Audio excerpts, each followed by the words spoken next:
বল কি? কোনো বস্তুকে বা কোনো কিছুকে সরাতে বা ধাক্কা দিতে যে শক্তি প্রয়োগ করা হয় তাকেই বলে বল। তুমি একটা সিমেন্টের বস্তা যদি ঠেলতে চাও, তোমাকে সেখানে বল প্রয়োগ করতে হবে। তো তুমি হাত দেবে আর সেটা ঠেলে চলে যাবে, এমন তো হয় না। তোমাকে যথেষ্ট পরিমাণে শক্তি সেখানে মানে খরচা করতে হবে, তবে সেই বস্তাটা এগোবে।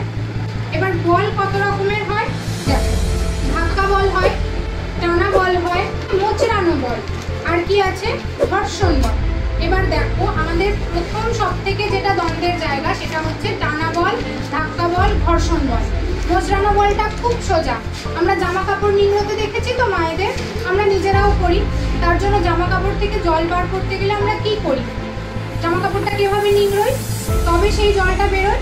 তাহলে সেই মোচড়ানো বলটা আমি প্রয়োগ করছি বলেই কিন্তু জল বেরোনোর কার্যটা সম্পন্ন হচ্ছে।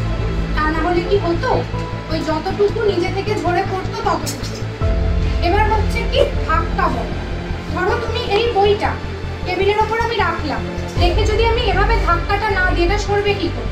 সরবে না। আমি যদি বইটা এখানে রেখে শুধু এরকম হাত দিয়ে থাকি, সরবে বইটা? কোনোদিন সম্ভব নয়, আমাকে ধাক্কা দিতে হবে। তাহলে এই যে ঠেলে দেওয়া জিনিসটা, এটাকে বলা হয় ধাক্কা বল। টানা বল কি?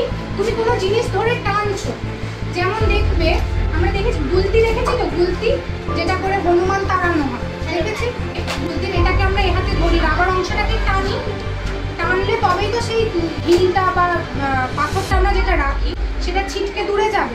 যদি আমি না টানি, এমনি যদি ছেড়ে দিই, পাথরটা নিচে পড়ে যাবে সঙ্গে সঙ্গে।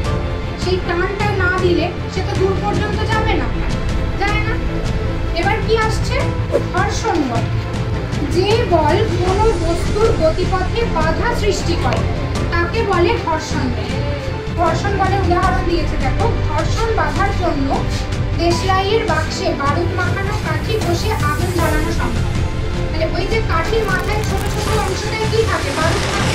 বারুদটা কিন্তু একদম মসৃণ থাকে না, ওটা উপর থেকে দেখে মনে হয় মসৃণ, কিন্তু ওটা একদম মসৃণ থাকে না। বা দেশলাইয়ের গায়ে দেখবে যে অংশটা থাকে, যেটা আমরা দেশলাই কাঠিটা ঘষি, সেটাও কিন্তু পুরোপুরি মসৃণ থাকে না, একটু খসখসে থাকে। তবে সেটা ঘষে গিয়ে সেখানে আগুনটা উৎপন্ন হচ্ছে। বোঝা গেছে?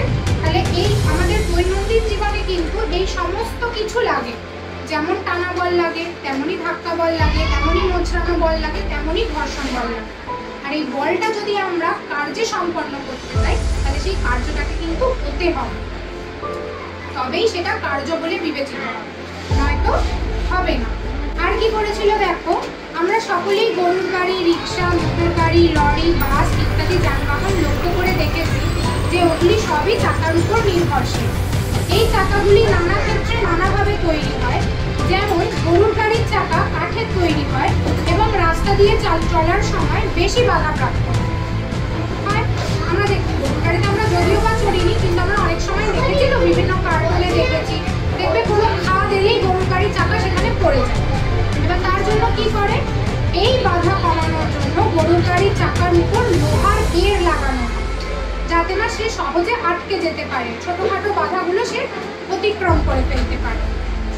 এটাই হলো আমাদের ঘর্ষণ বল, টানা বল, ধাক্কা বল, এই সমস্ত জিনিস। এরকম বিভিন্ন কাজের জন্য আমরা বিভিন্ন যন্ত্রও করি।